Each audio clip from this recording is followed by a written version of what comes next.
আসসালামু আলাইকুম viewers, welcome to my Akhtar kitchen. কেমন আছেন সবাই? আশা করি অনেক ভালো আছেন। আজকে চলে এলাম আপনাদের সঙ্গে শেয়ার করতে বেলের শরবত রেসিপি নিয়ে। আশা করি আমার আজকের এই বেলের শরবত রেসিপি আপনাদের অনেক ভালো লাগবে। প্রথমে নিয়ে নিলাম একটি বেলটা আমি পাটিয়ে নিয়েছি। বেলের আধা অংশ আমি একটি সাইডে রেখে দিলাম, আর আধা অংশ আমি একটি কাঁটা চামচের সাহায্যে বেলের ভিতরে যে পিউরিটা আছে সেটা আমি আস্তে আস্তে নিয়ে নিচ্ছি। নিয়ে একটি বাটিতে আমি নিয়ে নিলাম। অল্প করে পানি দিয়ে পিউরিটা আমি নরম করে নেব।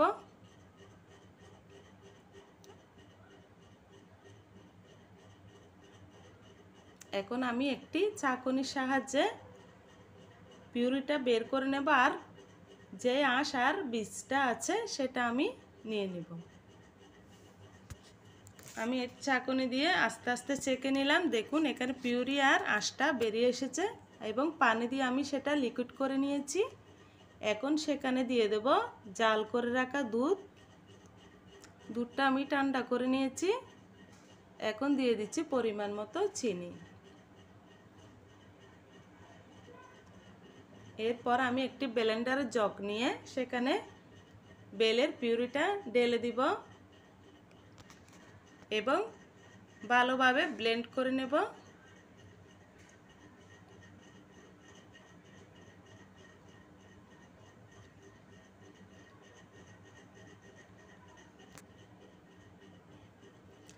ব্লেন্ডার করা শেষ। এখন একটি গ্লাসে আমি নিয়ে দেখিয়ে দিচ্ছি শরবতটা কীরকম হয়েছে।